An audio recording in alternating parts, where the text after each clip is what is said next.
This is Steve. He's an average young man who works a regular job and has big dreams. He loves self-development books, and he recently found out the importance of having a routine. So he started planning his weeks.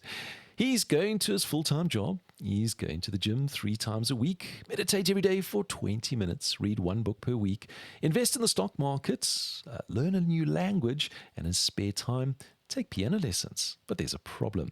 Steve is not a superhero, which means that soon he'll be overwhelmed and even the smallest goal will feel unattainable.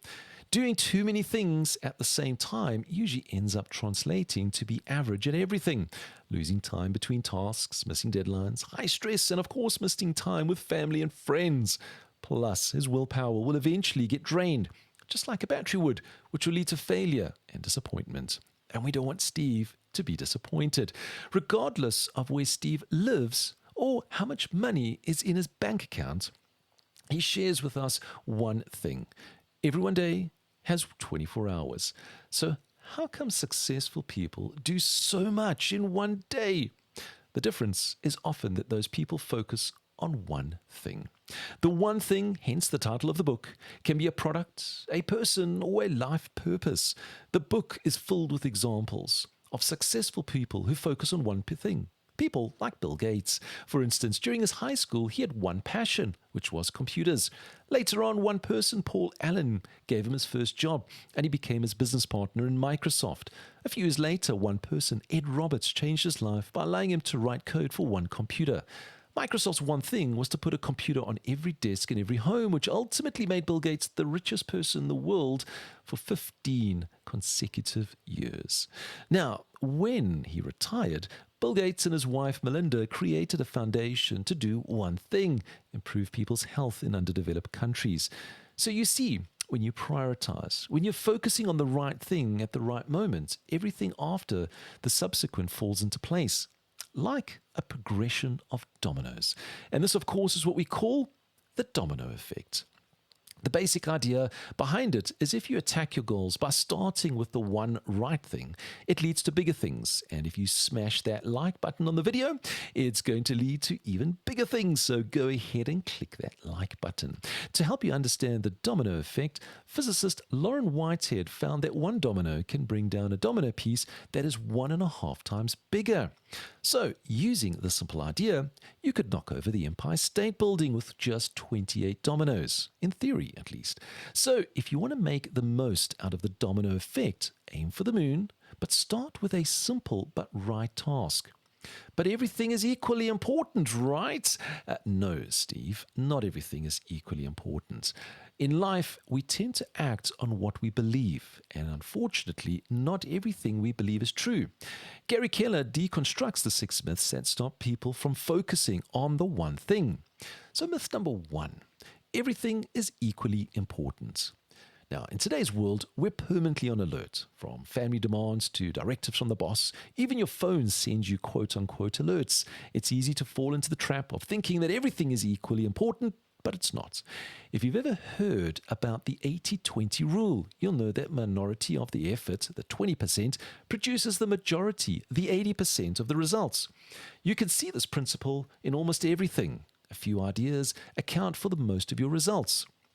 A few clients bring in the most value for your business. A few investments produce the bulk of your returns. So if a minority of your efforts leads to the majority of the results, then focusing on the fewest highest impact things is the key to creating extraordinary results. So let's look at myth number 2, multitasking. It doesn't matter how good of a multitasker you think you are. No one can get more by multitasking. With our to-do lists getting longer and our calendars getting busier, it's easier to believe that you can tackle more than one task at a time. You cannot. In 2009, Clifford Nass of the Stanford University proved that multitasking does not work. And while multitaskers thought they were succeeding, they were actually performing below average. So remember, tackle one task at a time. Let's look at myth number 3, a disciplined life. Many people think that ones with the superhuman discipline are the ones who achieve success. The reality is that almost everyone has enough potential to achieve their version of success, as long as they apply it strategically. When you exercise discipline, you train your body and your mind to act in a certain way. When you do it long enough, it becomes a habit, and you no longer require discipline. So how long does it take to develop a habit? People often believe it takes 21 days to make a change. However, researchers at the University College of London determined that it takes 66 days on average to develop a new habit. While some behaviors take a few days, some take more. Bearing in mind, it'll probably take you a lot more than 21 days. So don't give up too soon. Now let's have a look at myth number 4. Just use your willpower. Even the famous saying goes, when there's a will, there is a way. Unfortunately, if you don't understand how your willpower works, you'll be setting us up for failure and disappointment. And make no mistake, willpower is critical to success. But unfortunately, it isn't always there when you need it. It's not on call. Willpower is like the battery of your phone. The more you use the phone, the more the battery gets drained until it's completely gone. That's why it's easy to go back to smoking when you get home after a rough day. Many activities drain your willpower. And if you're not aware of it, your battery will eventually leak. You'll be left with no willpower to face the most important work. This is why the author suggests you start your day with one thing. This will allow you to tackle the most critical tasks while your battery is fully charged. Let's look at myth number 5. Strive for a balanced life. While it seems like an obvious concept, the goal of achieving a balanced life is relatively recent. The idea emerged in the 1980s when a critical mass of women entered the workforce and had to balance the demands of work and home. In the 1990s, the balance became important for men too, but the rise of technology erased the boundaries between work and private life, allowing people to be on call at all times, making the balance even more relevant. The problem is that balancing all areas of your life at one keeps you from making extraordinary commitment to anything. To make it simple, when you're working, work. When you're having family time, have family time. Doing a poor job at both is not ideal, and it's not even balanced. Myth number 6. Don't think too big. People often believe that thinking too big will not lead to your success. Instead, you should lower your sights to a more realistic goal. Well, most people are wrong.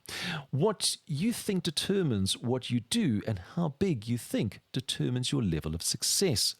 Oftentimes, big success starts with a big dream. For instance, J.K. Rowling managed a 7-book series about Hogwarts before writing the first chapter of her first Harry Potter book. Remember that your goals can either be a platform for your next level of success or a ceiling constraining you. It is your choice. Okay, so now what? Now it's time to ask yourself, what is my one thing? What is the one thing I could do such that by doing it, everything else will be easier or completely unnecessary? Once you've answered these questions, it is time to implement your one thing. There's 2 major components to it, purpose and priority. Let's start with purpose. Your purpose is the one thing that you want your life to be more than anything other.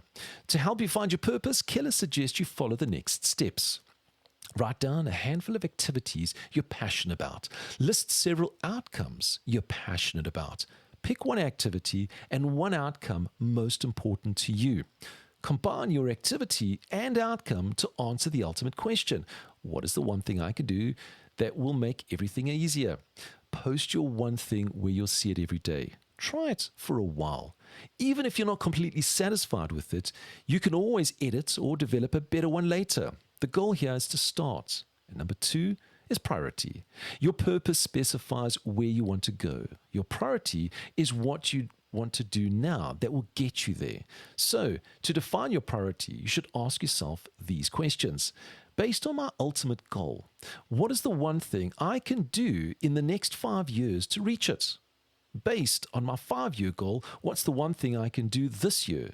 And based on my 1-year goal, what can I do this month? Based on my 1-month goal, what can I do this week? And based on my week's goal, what can I do today? And based on my today's goal, what can I do now? This will help you dial in your daily and weekly priorities, and you can grow from it there. Ultimately, the book boils down to this. If you chase 2 rabbits, you'll not catch either one. So go out and use all these tools, find your one thing, and you'll find it. Don't be afraid to make it a priority. Many people have achieved great success this way, and you can be the next one.